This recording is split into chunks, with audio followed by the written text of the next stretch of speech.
함께 우리 오늘 나눌 성경 말씀 보겠습니다. 사무엘상 11장 1절부터 15절 말씀을 보겠습니다.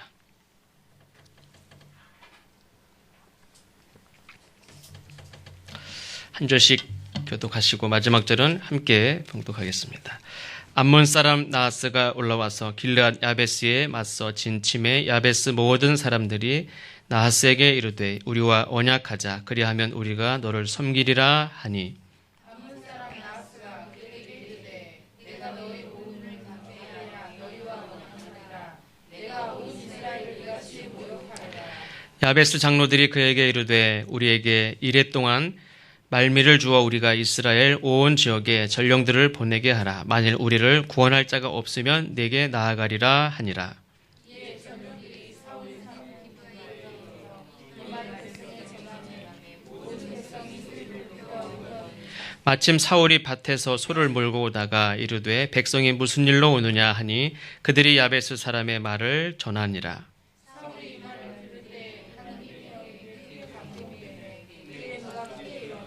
한 결의의 소를 잡아 각을 뜨고 전령들의 손으로 그것을 이스라엘 모든 지역에 두루 보내어 이르되 누구든지 나와서 사울과 사무엘을 따르지 아니하면 그의 소들도 이와 같이 하리라 하였더니 여호와의 두려움이 백성에게 임하매 그들이 한 사람같이 나온지라.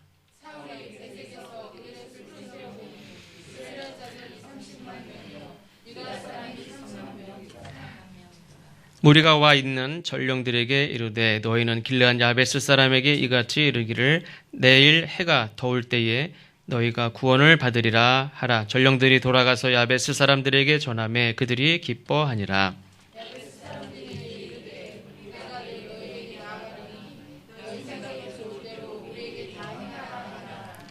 이튿날 사울이 백성을 3대로 나누고 새벽에 적진 한가운데로 들어가서 날이 더울 때까지 암몬 사람들을 치매 남은 자가 다 흩어져서 둘도 함께한 자가 없었더라.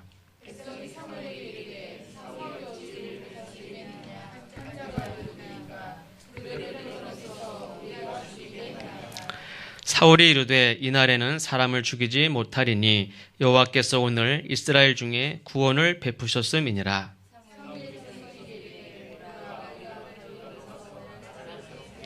같이 읽겠습니다.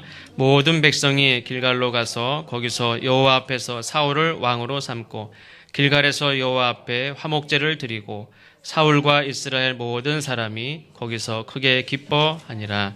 아멘.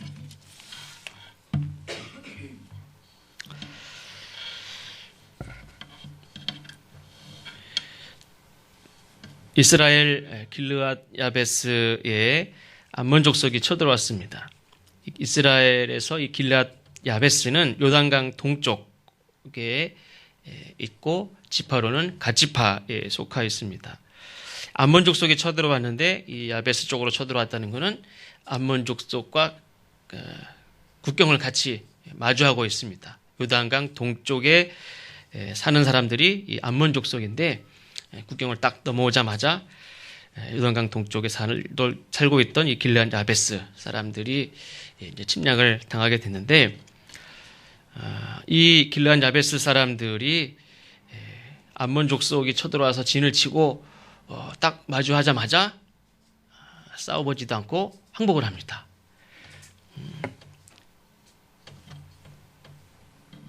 1절 말씀을 제가 잠깐 다시 읽어드리면 암몬 사람 나하스가 올라와서 길르앗 야베스에 맞서 진침해 야베스 모든 사람들이 나하스에게 이르되 우리와 언약하자 그리하면 우리가 너를 섬기리라. 딱 진을 치고 가서 뭐 죽이지도 않고 이제 우리 왔다만 보여줬는데도 야베스 사람들이 바로 항복을 하고 언약을 하자. 그러면 너희를 섬기겠다는 거는 종이 되겠다는 겁니다. 그냥 항복한 거고 뭐 부려먹으면 부려먹는 거고 종이 되겠다는 말입니다. 근데 이 언약한다 이 말은 문자적으로는 자른다 뭐 이런 뜻이 있다고 합니다. 근데 이제 표현이 이스라엘 사람들은 표현을 자른다, 쪼갠다 이렇게 표현을 하고 우리는 어떤 약속을 하면 손가락을 이렇게 딱 걸지 않습니까? 손가락을 걸고 도장을 찍고 복사도 하고 뭐 이렇게 하는데 딱 걸거나 묶거나 뭐 이렇게 묶어가지고 도장을 탁 찍거나 풀르지 못하게 그렇게 하는데 이스라엘 사람들은 자른다, 쪼갠다 이런 표현을 씁니다. 그러면 하나님이 아브라함과도 그렇게 했듯이 만약에 무슨 양을 비둘기를 탁 쪼개가지고 각을 떠가지고 쪼개가지고 그 사이로 지나가요. 그래서 이스라엘 사람들의 그 맹세한다든지 약속을 한다든지 언약을 맺는 이때는 쪼개가지고 지나가는 그래서 그런 표현을 씁니다. 그래서 이 암몬 사람들하고 약속을 하자. 항복 그러면 살려주면 섬길게. 그래서 평화를 협정을 맺고 나는 그들의 종이 되고 전쟁을 하지 않고 살려달라. 항복을 했습니다. 보통 항복을 하면 그냥 그걸로 끝나는 거죠. 항복했는데 뭐 굳이 가가지고 뭐 죽이고 막 그렇게 합니까? 근데 이 암몬 사람들이 그냥 항복을 안 받아줘요. 어떻게 항복을 받냐면 조건을 걸어요. 남자들 눈을 한쪽씩 다 빼. 사실 역사적으로 배경은 어떤 학자들은 암몬 사람들은 이 지역에서 어떤 무역의 길목에 있기 때문에 독점권을 가지고 수입을 많이 벌었는데 이스라엘 사람들이 거기서 주도권을 못 잡았어요. 많은 이 애굽이나 이쪽 유럽이나 이런 사람들이 왔다 갔다 하는 그 길목에서 이스라엘 사람들이 자리를 못 잡고 어떤 무역의 주도권을 잡지 못했어요. 그러니까 오히려 이렇게 지나가는 사람들 약탈한다든지 뺏는다든지 뭐 이렇게 좀 암몬 사람들이 주도권을 잡고 있는 데서 이스라엘 사람들이 걸리적거리기도 하고 방해가 되기도 하고 가만두면 안 되겠어요. 그래서 이거는 그냥 항복을 받기 위해서 쳐들어온 게 아니라 그냥 본때를 보여주려고 작정을 하고 쳐들어온 겁니다. 그래서 아예 한쪽 눈을 빼게 해서 전쟁의 능력이 없도록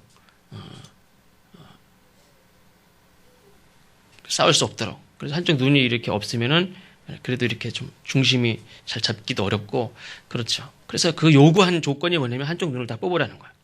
어떻게 한쪽 눈을 뽑습니까? 남자들 눈을 다 뽑고 그냥 어떻게 그럴 수 있습니까? 그러니까 이스라엘 사람들이 또 조건을 이렇게 제안을 합니다.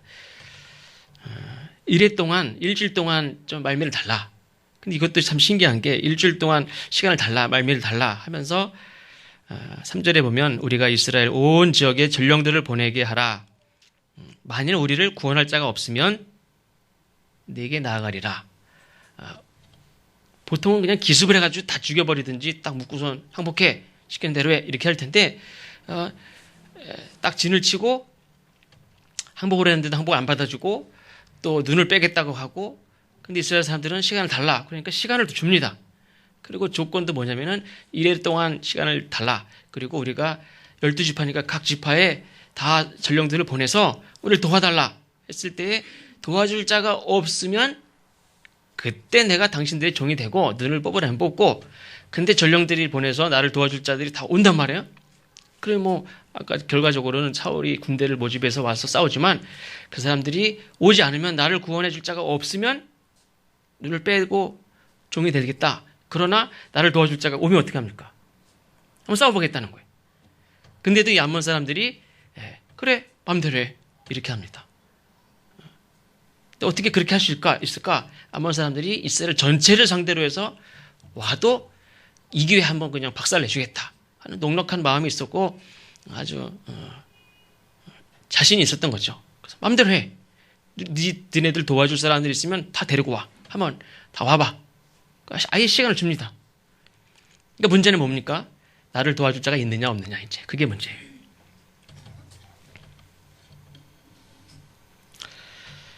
이 길란 야베스 사람들은 나를 도와줄 자가 있느냐. 역사적으로 이 길란 야베스 사람들은 그 이전에 지난주에도 말씀드렸듯이 이 베냐민 지파 사람들하고 나머지 11지파하고 전쟁을 한 적이 있었다고 그랬죠. 레위 지파가 어떤 사람이 첩이 있었는데 이 첩이 몹쓸 짓을 막 당하고 그냥 뺏겨가지고 몹쓸 짓 당하고 나중에 죽었어요. 그러니까 그 남편이 너무너무 분해가지고 그 자기 첩을 12덩이로 잘라요. 시체를 12덩이로 잘라가지고 각 지파에다 보내. 딱 뜯어봤더니 다 시체. 조각 덩어리. 그걸 보고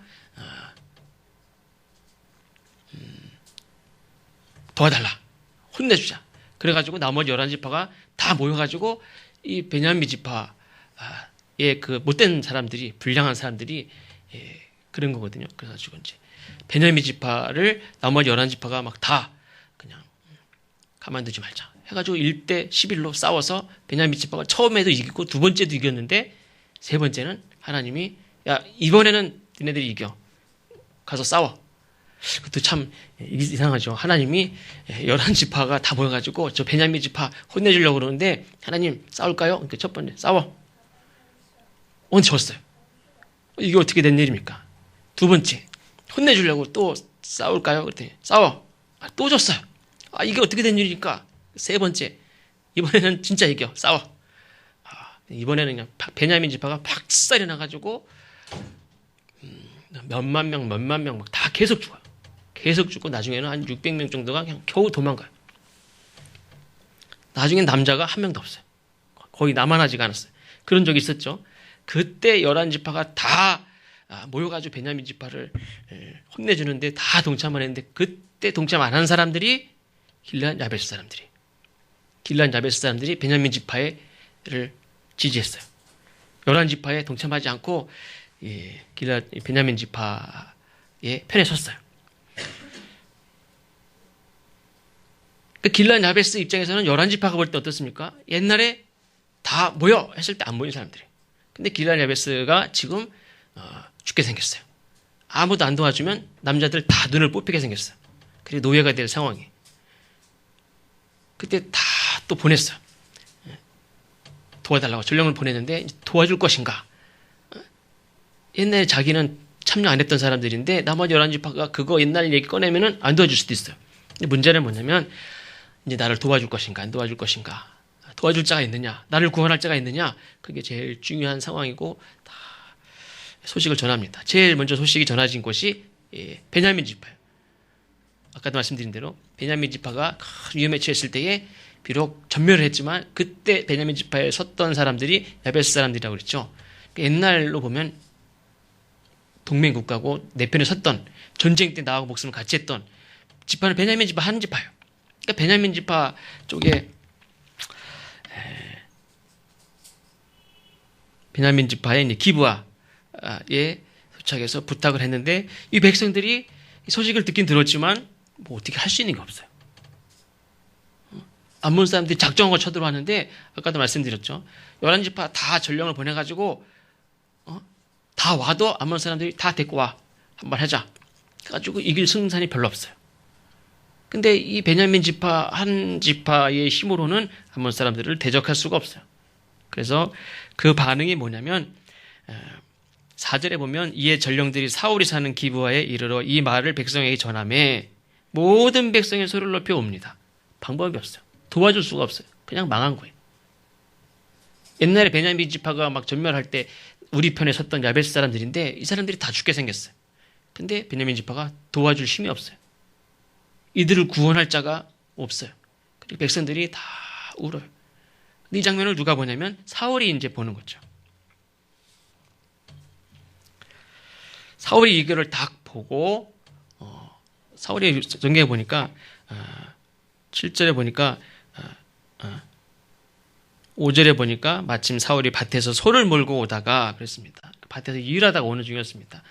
이미 개인적으로 하나님이 기름을 부어서 왕으로 세운 사람이고 제비뽑기를 통해서 12,000명 중에 최소 12,000명 중에서 한 명이 뽑힌 그 모든 사람들이 다 기뻐하고 박수치고 왕의 만세를 부르고 또 하나님께 감동되어서 어떤 용사들이 사울의 곁에 사람들이 많이 모인 상태인데도 불구하고 어쨌든 밭에 일을 하고 있는, 그래서 아직은 실제로 왕으로서 조직을 갖추고 일을 하지는 않는 그런 상황이었던 것 같습니다.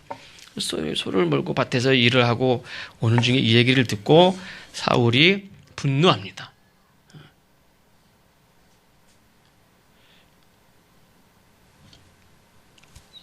백마리 양 중에서 한 마리 양 잃어버리는 거는 뭐 그럴 수도 있는 거 아닙니까? 전에도 얘기했듯이 자식이 10명 나면 한 명이야 죽기도 하고 그렇지 뭐. 어떤 집은 형제가 7명이면 둘은 죽기도 하고 뭐 이렇게 뭐 학교도 가기 전에 죽기도 하고 그런 집도 아마 있을 거예요. 근데 그게 그럴 수도 그냥 그래 그럴 수도 있지 뭐 그렇게 넘어갈 수 있는 건 아니죠.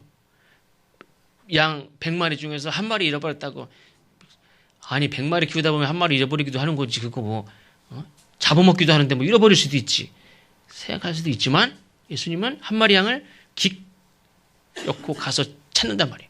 목숨 걸고 찾죠. 그게 하나님의 마음이고 사울은 그런 마음이 있었어요.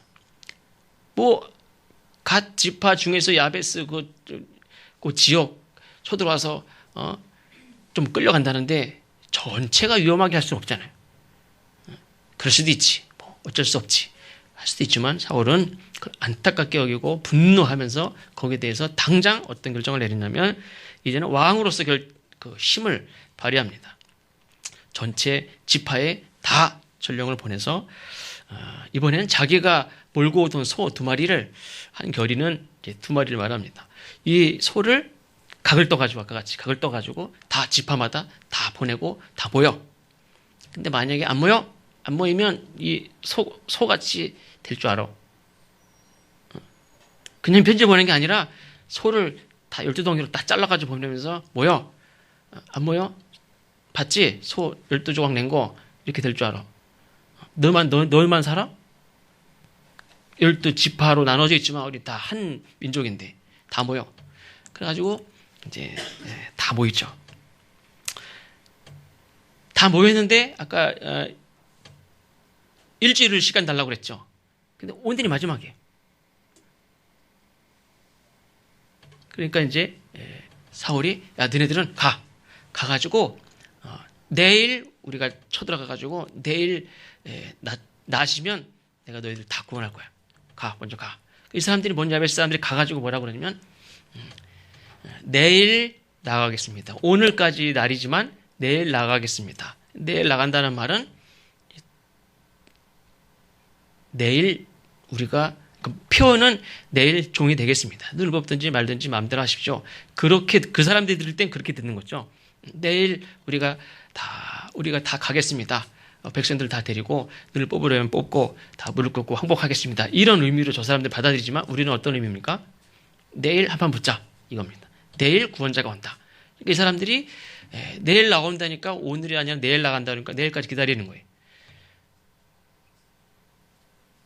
근데 그 다음날 참 이 전쟁을 보면 하나님이 작정하시고 이렇게 이기게 하시는 전쟁을 보면 보통 우리가 뭐 역사적으로도 보면 전쟁 그러면 뭐 3년 전쟁도 있고 10년 동안 전쟁하는 것도 있고 보통 이스라엘의 고대 전쟁은 막 바로 붙어가지고 막 싸우는 전쟁도 있지만 성을 통째로 이렇게 포위해가지고 3년 동안 버텨요. 그럼 이스라엘 사람들이 어떤 때는 버티다 못 나오니까 거기서 자기네들끼리 잡아먹고 막 그리고 완전 비참하게 지옥같이 되면서 항복하고 나오고 전염병 들고 막 이런 적도 있지 않습니까? 근데 오늘 전쟁은 어땠습니까? 딱 일주일 기다리고 사울이 야 내일 들어갈게 먼저 가 있어. 그 사람들이 야베스 사람들이 그 암몬 사람들한테 내일 나가겠습니다. 근데 그 다음날 당장 새벽에 출동해가지고 그날 낮에 다 끝내버려. 그리고 성경에 보면 좀 과장법 같기도 하지만 제가 성경을 과장했다고 표현하면 안 되지만 과장한 것 같아요. 다 도망가는데 둘이 같이 도망간 사람이 없다. 사람이 도망가도 대부분 야 빨리 와 하면서 둘이 정도는 다닐 텐데 둘이 같이 도망간 사람도 없다는 거예요. 다 전멸하고 다 그렇게 도망갔어요. 하루 만에 하루도 아니죠. 반나절 만에 그냥 다 끝내버립니다. 이 암몬 사람들은 12지파 다 덤벼 그래서 혼내주려고 했던 사람들인데 아니 그냥 바로 반나절 만에 다 도망갑니다. 근데 여기 표현해 보면 아직 이스라엘이 뭐 북이스라엘, 남유다 이렇게 나눠진 시대가 아직 아니잖아요. 근데도 표현이 이스라엘과 유다, 이스라엘이 30만 명, 유다가 몇 명이죠? 3만 명인가? 이렇게 나눠지죠. 그때까지도 이렇게 지역이 그런 식으로 이렇게 불렀어요. 아직도 예루살렘은 아직 내 땅이 아직 아닌 상태고, 우리가 뭐 호남 사람들, 뭐 영남 사람들 이렇게 얘기하듯이 나라 경계 상관없이 막 이렇게 불렀던 것 같습니다. 어쨌든 이렇게 그냥 하루 만에 반나절 만에 승리를 합니다. 그 전날에는 그 사람들이 통곡을 하고 울고 과연 우리를 구원할 자가 있을까? 없어요. 나보고 도와달라고 그러지만 내가 도와줄 수가 없어요.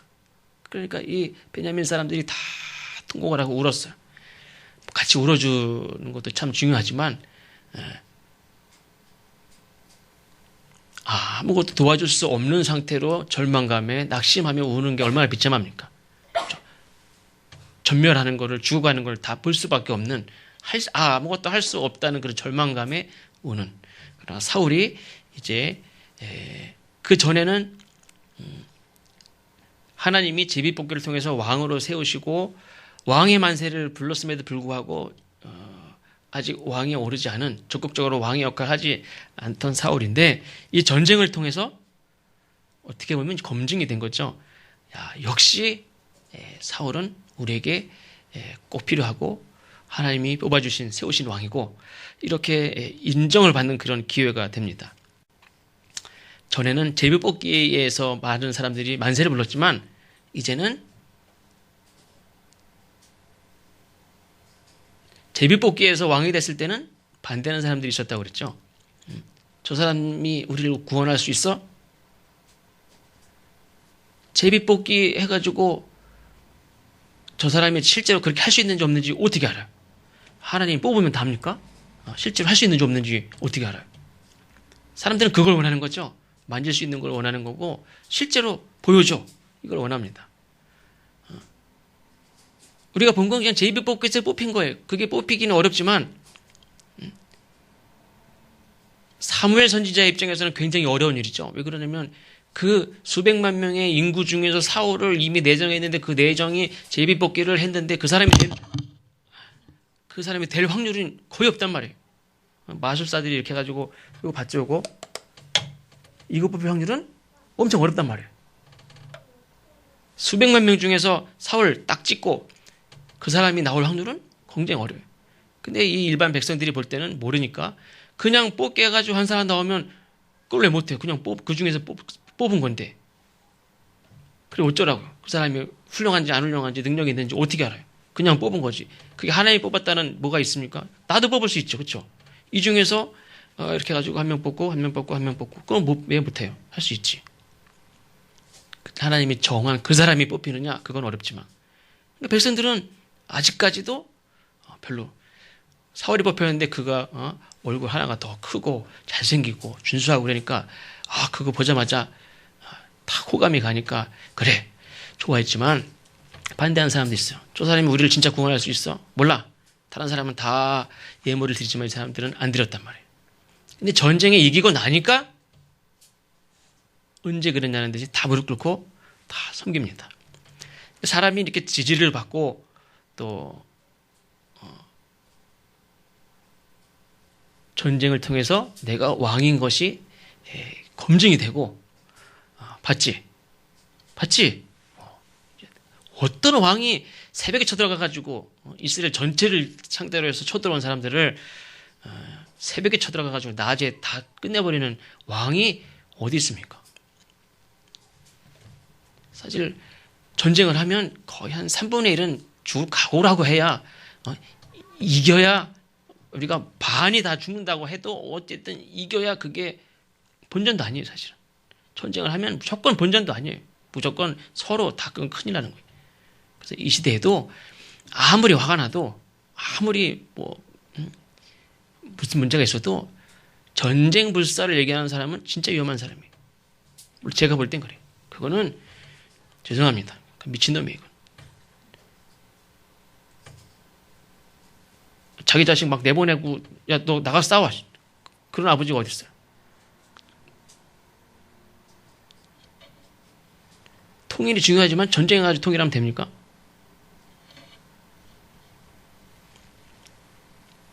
근데 이 사울은 반나절 만에 희생한 사람들 하나도 없이 그냥 전멸시켜서 이겼습니다. 그런 왕이 세상에 어디 있어요? 옛날에 가나안에 들어오기 전에 이스라엘 백성들이 광야에서 살면서 오면서 이겼던 전쟁 중에서는 그런 거 있죠.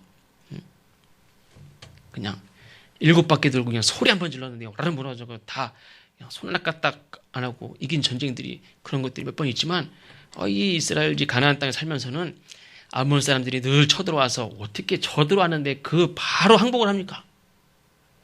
참 이해가 안 가죠. 너무 어떻게 쉽게 항복을 해요. 어떻게 해서 이 땅을 차지하고 어떻게 해서 여기서 자리 잡고 사는데 아니 거기서 그냥 쳐들어와서 진치고 이렇게 탁 있다고 항복을 합니까?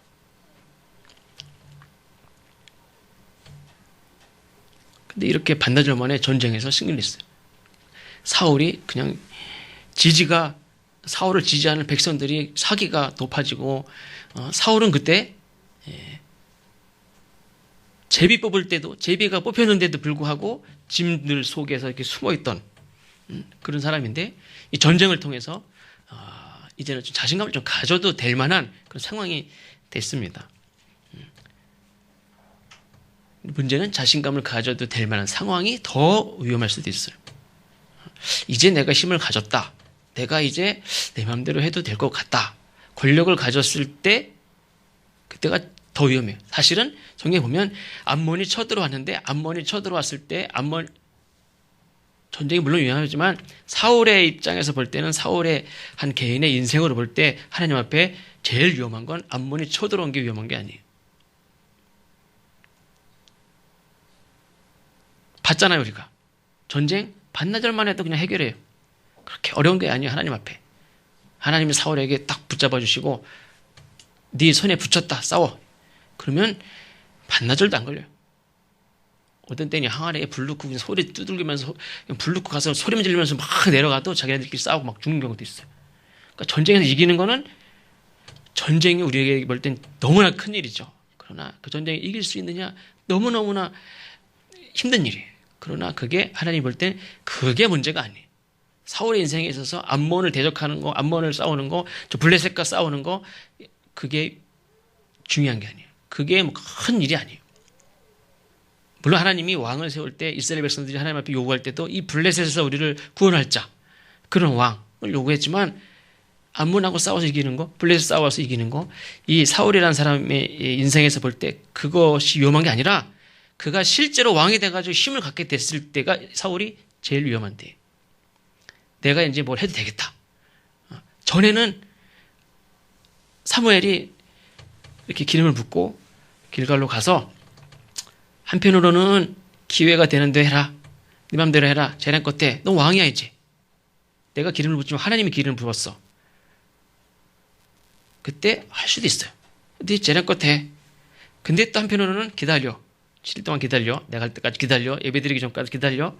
한편으로는 기다려. 내가 하라는 대로 해. 예배드리는 것도 내가 예배드리고 그 다음에 해. 우리가 그걸 잘 못해요. 재량권을 가졌다고 생각하고 내가 마음대로 하는 것을 더 잘해. 그럼 나한테 왜 왕을 세워줬어요? 그리고 마음대로 하는데 그것에 유혹을 더 많이 받아요. 기다려. 하라는 대로 해. 나한테 묻고 해. 이거를 잘 못해.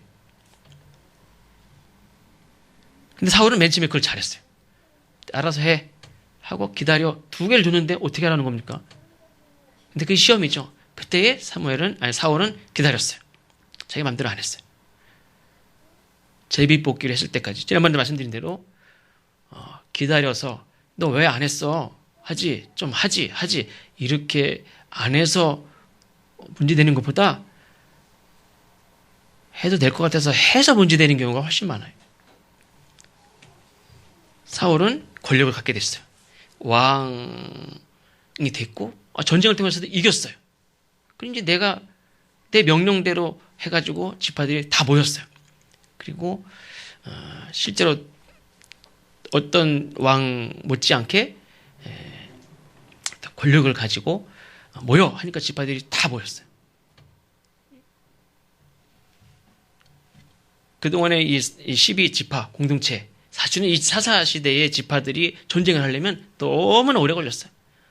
다 회의를 하고 의견을 묻고 야 모여 이쪽에 전쟁이 났다. 그러면 같이 참여할 것인가 말 것인가 12지파가 참여하는 지파도 있고 참여 안 하는 지파도 있고 왕 같았으면 다른 나라의 왕 같았으면 모여. 그러면 무조건 와야 돼요. 안 와? 그럼 그 다음에 니네는 다 죽는 거예요.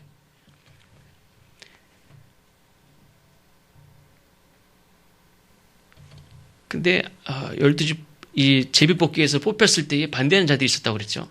사울이 왕이 됐고 전쟁에서 이기고 이제 권력을 실제로 그 힘을 발휘하고 그 맛을 본 경험한 사람들이 전쟁이 끝나자마자, 전쟁이 승리하자마자 어떤 일이 일어납니까?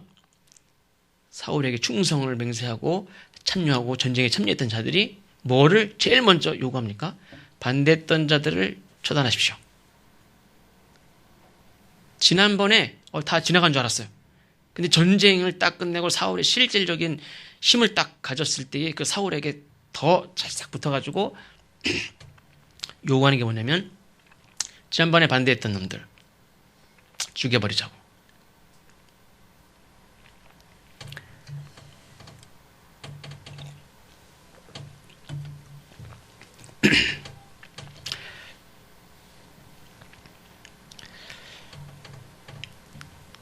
그 힘을 지금은 그 왕이 가진 힘을 가지고 누구와 싸웠습니까? 암몬 족속들과 적군들과 싸웠습니다. 근데 그 힘을 가지게 되는데 그 힘을 가지고 적군들과 싸우는데 이제 그 힘을 가지고 어떤 자들을 향해서 그 칼을 딱 내밀라고 얘기합니까? 저기 백성들에게. 그 안에서 같은 편들이 자기 안에서 자기 백성들을 향해서 그 칼을 딱 겨누라는 거예요. 그게 적군도 아닌 내부에서 그런 요구가 나와요.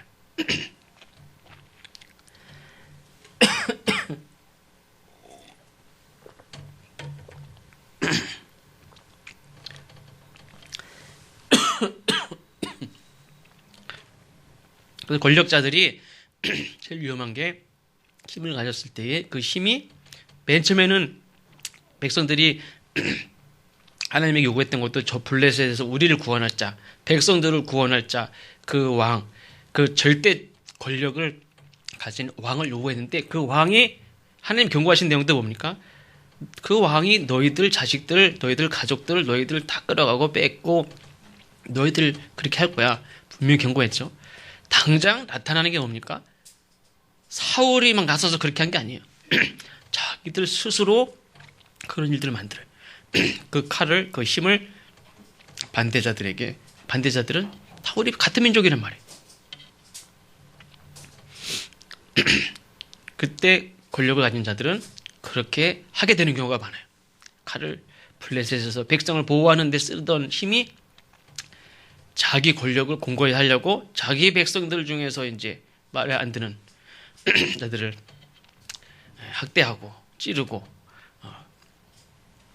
그거는 역사 속에서도 모든 나라 가운데서 역사 속에서도 그런 일들이 너무나 많아요.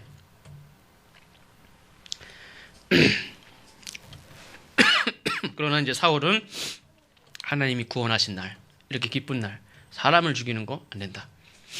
근데 오늘 말씀에 보면 사람들이 반대했던 자들을 죽입시다, 이 얘기를 누구한테 부탁합니까? 누구한테 얘기합니까? 성경에 나오잖아요. 네? 사무엘에게 얘기하는 거예요. 지금 누구한테 얘기하면 왕이 지금 힘을 가졌는데 백성들은 그 왕한테 얘기하지 않고 사무엘에게 얘기합니다. 사무엘에게. 근데 사무엘이 얘기하기 전에 누가 딱 나서서 안 됩니다.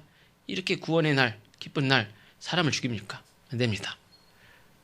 반대자들을 용납하고 용서하고 자비를 베풀고 사울이 딱 나서서, 시켜서가 아니라 사울이 나서서 그렇게 합니다.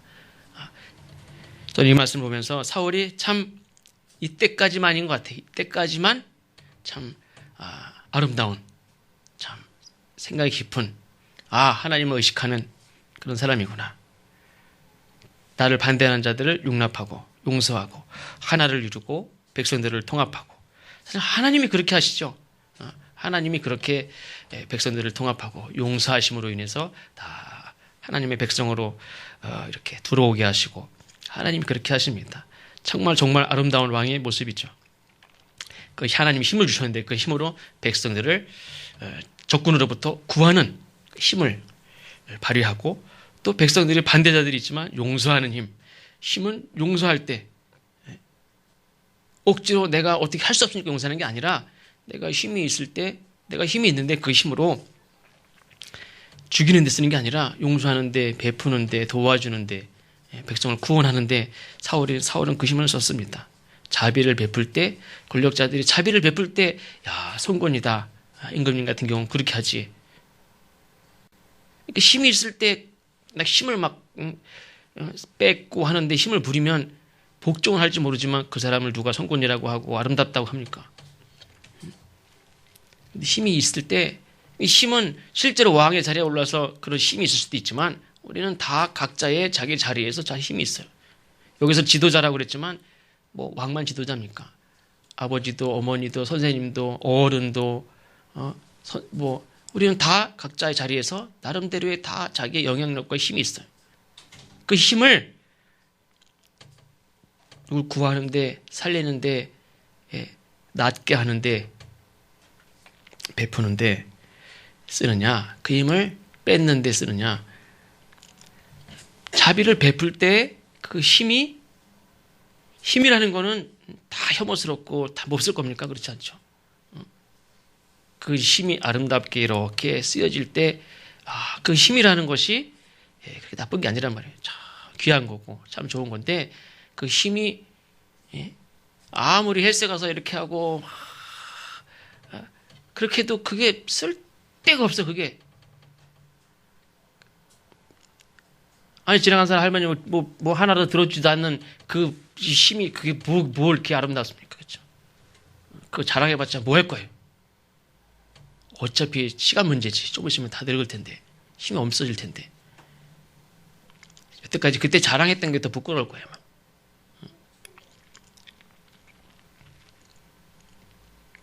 우리가 힘을 가졌을지라도 그 힘을 가지고 그냥 먹는데, 내 쓰는데, 내 필요한 거 갖는데 그냥 그런 거 되는 대로 그렇게 하는 게 아니라 그냥 힘이 있으니까 뭐 그냥 하고 싶은 대로 되는 대로 사는 게 아니라 분명한 뜻을 가지고 하나님 기뻐하시는 뜻에 합당하게 우리가 살아야 될 줄로 믿습니다.